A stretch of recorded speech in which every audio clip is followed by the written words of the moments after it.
vous m'attendez dans le froid. Oui. Madame le secrétaire général. Et il neigeait ce matin. Excellence, soyez le bienvenu. C'est un plaisir de vous accueillir ici.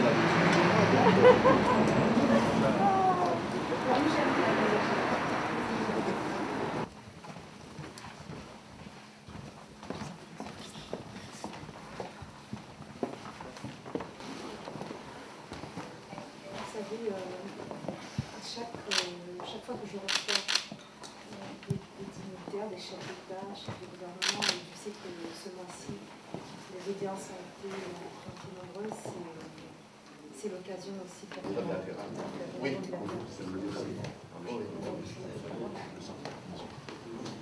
Voilà.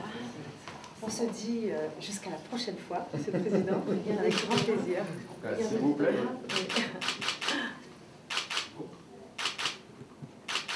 Merci. Moi, est-ce que, Monsieur le Président, vous voulez dire un petit mot à la presse? Bien sûr. Bien sûr. Et maintenant, la secrétaire générale également. Ça, on verra. En tout cas, je voudrais d'abord remercier Madame le secrétaire général et toute son équipe de cet accueil dans ces locaux de l'OIF. Madagascar est un pays francophone et je voulais dire que Madagascar est un berceau de la francophonie aussi. On a un fort contingent de francophones à Madagascar et c'est un pays dans lequel on vit cette culture française aussi. Et il y a beaucoup de Malgaches aussi, bien évidemment, en France. Et je crois que c'est bien important qu'on ait fait le tour un peu de cet aspect de la francophonie, les grands enjeux du monde francophone et du monde en général. On a fait un peu le tour de tout ça, en sachant aussi que Madagascar va accueillir le prochain sommet de la francophonie en 2016. Donc on s'y prépare, on a discuté un tout petit peu. C'est un défi pour le pays, mais je pense que Madagascar et moi-même, nous sommes prêts à relever ce défi. Madame la secrétaire, alors, vous venez de recevoir donc le président. Concrètement, comment allez-vous l'accompagner pour le prochain sommet? Alors, j'aimerais à mon tour remercier le président Ragnar Mampianina parce que nous avons eu un entretien qui s'est déroulé dans un esprit vraiment de franc-parler, de confiance et de grande amitié. Nous nous préparons effectivement déjà au prochain sommet de la francophonie où nous voulons arriver vraiment non seulement avec les objectifs établis sur la feuille de route de la francophonie, entre autres autour de la stratégie économique, mais avec un plan d'action.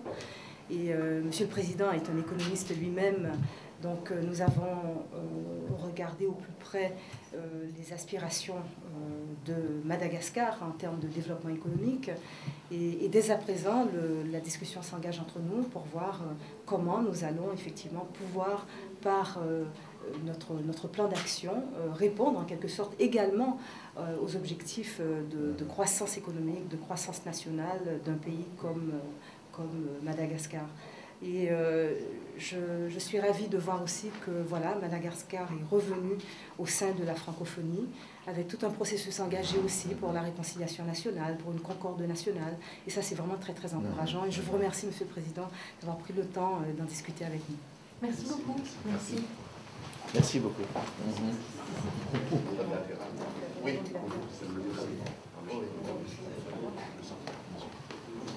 Voilà. On se dit jusqu'à la prochaine fois, Monsieur le Président, avec grand plaisir. S'il vous plaît.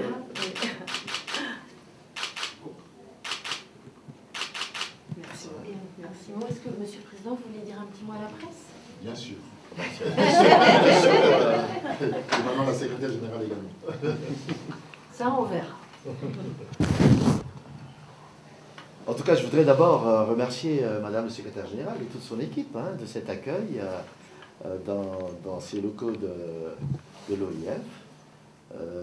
Madagascar est un pays francophone et je voulais dire que Madagascar est un berceau de la francophonie aussi. On a un fort contingent de francophones à Madagascar Et c'est un pays dans lequel on vit cette culture française aussi. Et il y a beaucoup de Malgaches aussi, bien évidemment, en France. Hein. Et je crois que c'est bien important qu'on ait fait le tour un peu de cet aspect de la francophonie, les grands enjeux du monde francophone et du monde en général. On a fait un peu le tour de tout ça, en sachant aussi que Madagascar va accueillir le prochain sommet de la francophonie en 2016. Donc on s'y prépare, on a discuté un tout petit peu. C'est un défi pour le pays, mais je pense que Madagascar et moi-même, nous sommes prêts à relever ce défi. Madame la secrétaire, alors, vous venez de recevoir donc le président. Concrètement, comment allez-vous l'accompagner pour le prochain sommet?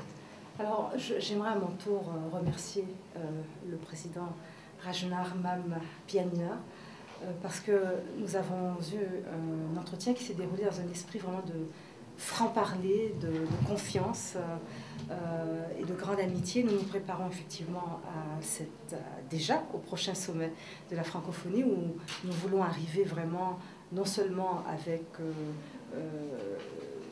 les objectifs établis sur la feuille de route de la francophonie, entre autres autour de la stratégie économique, mais avec un plan d'action.